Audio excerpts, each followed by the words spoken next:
तो प्रदेश उत्तराखंड में आम आदमी पार्टी ने 18 तारीख को जो बदलाव करने की घोषणा की थी, वो बदलाव 18 तारीख को तो नहीं हुआ, लेकिन 19 तारीख को जरूर एक बड़ा बदलाव हुआ है। क्योंकि आम आदमी पार्टी का दावन अब कर्नल अजय कोठियाल ने थाम लिया है, जो कि कहीं ना कहीं प्रदेश उत्तराखंड का प्रभावशाली चेहरा माने जाते हैं। और आम आदमी पार्टी भी इस चेहरे के नाम पर कहीं ना कहीं ताल ठोकती हुई नजर आ रही है। आपको बताना चाहूंगा, सूत्रों के हवाले से यह भी खबर है कि कर्नल अजय कोठियाल का चेहरा आने वाले चुनाव में मुख्यमंत्री का चेहरे का दावेदार भी हो सकता है। तो चलिए आज की हमारी इस रिपोर्ट में, यानी कि इस एक्सक्लूसिव रिपोर्ट के माध्यम से हम आपको बताएंगे कि आखिरकार कर्नल अजय कोठियाल का व्यक्तित्व कैसा है।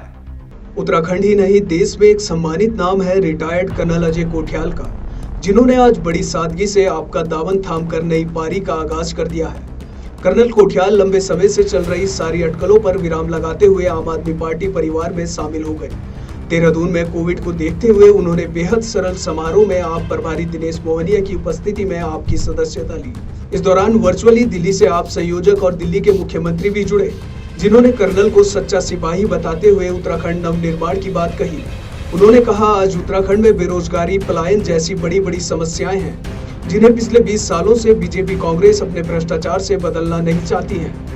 उन्होंने कहा, अब कर्नल के आने से आप इनके भ्रष्टाचार को बेनकाब करेगी और उत्तराखंड में बदलाव की नई तस्वीर तैयार करेगी। 20 साल पहले बनाए इस राज्य के लिए कई लोगों ने संघर्ष किया, अपना भविष्य दांव पर लगाया, सिर्फ इस सपने को लेकर कि अपना राज्य होगा, अच्छा अस्पताल होगा, अच्छी सड़कें होंगी, बिजली और रोजगार भी होगा, यहाँ पहाड़ों में खुशहाली आएगी। लेकिन आज कोई भी खुशहाल नहीं है।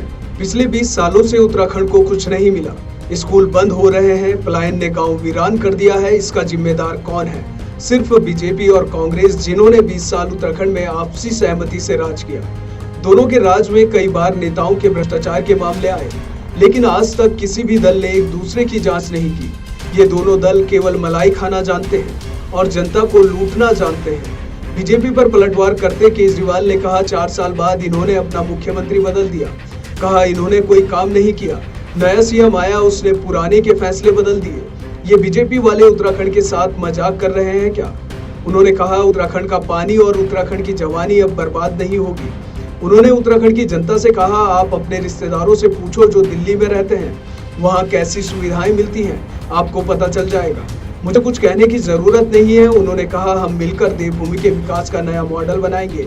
मैं इस देवभूमि की मिट्टी को दुनिया के माथे का तिलक बनाना चाहता हूँ, क्योंकि यहाँ सारे संसाधन मौजूद हैं, सिर्फ काम करने की नीयत चाहिए। इसके लिए हमने पूरी तैयारी भी कर दी है। इस दौरान उन्होंने कर्नल अजय कोठियाल के साथ मिलकर उत्तराखंड नवनिर्माण मिशन की घोषणा भी की। अब बात कर्नल अजय कोठियाल की जाए तो किसी गौरवशाली व्यक्तित्व से कम नहीं है कर्नल अजय कोठियाल का पूरा परिचय। आपको बताना चाहेंगे, colonel Ajay Kothiyal colonel rank पर रहते हुए कई वीर योद्धाओं की लड़ाई उन्होंने लड़ी है। कश्मीर के बॉर्डर पर देश की रक्षा उन्होंने की है। पाकिस्तान से लोहा लेते हुए कई बार उनकी मुठभेड़ हुई है और उसके बाद उन्होंने शुरू किया अपना राजनीतिक सफर। राजनीतिक सफर में कई अड़चने उनके सामने आने के बावजूद भी उन्होंने आम आदमी पार्टी को पूरे सोच विचार के साथ ज्वाइन किया और आज से उनका कहना था कि उत्तराखंड की सच्चे मन से सेवा करेंगे और उत्तराखंड वासियों के लिए मिलकर आम आदमी पार्टी के साथ काम करेंगे। उन्होंने आम आदमी पार्टी को ज्वाइन करते हुए अपनी वीर गाथाओं की कई बातें भी मंच पर सामने रखी। उन्होंने बताया कि उनके सहयोगी किस प्रकार से उनका साथ देते थे। उन्होंने बताया किस प्रकार से उन्होंने गन चलाना सीखा। उन्होंने बताया किस प्रकार से उन्होंने आतंकवादियों से लोहा लेना सीखा और इसी को मद्देनजर रखते हुए उन्होंने राजनीति में कदम रखा है। उन्होंने किसी राजनीतिक पार्टी की आलोचना तो नहीं की, लेकिन उन्होंने गढ़वाली, कुमाऊनी और गोरखाली को एक साथ जोड़ा और कहा कि आम आदमी पार्टी के साथ मिलकर सभी गढ़वाली, सभी कुमाऊनी और सभी गोरखाली एक साथ होकर आम आदमी पार्टी को आने वाले चुनाव में विजयी बनाएंगे। तो ये देखा आपने, किसी वीर गाथाओं से कम नहीं है कर्नल अजय कोठियाल की ये कहानी। ये प्रभावशाली चेहरा कहीं ना कहीं कई शौर्य चक्रों से विराजमान है और कहीं ना कहीं कई योद्धाओं की तरह इन्होंने लड़ाई लड़ी है। बॉर्डर पर इन्होंने लड़ाई लड़ी है, देश की रक्षा की है और अब कहीं ना कहीं उत्तराखंड यानी कि देवभूमि को इन्होंने अपना जीवन समर्पित कर दिया है। मेरे साथ फिलहाल इतना ही, दीजिए इजाजत, नमस्कार।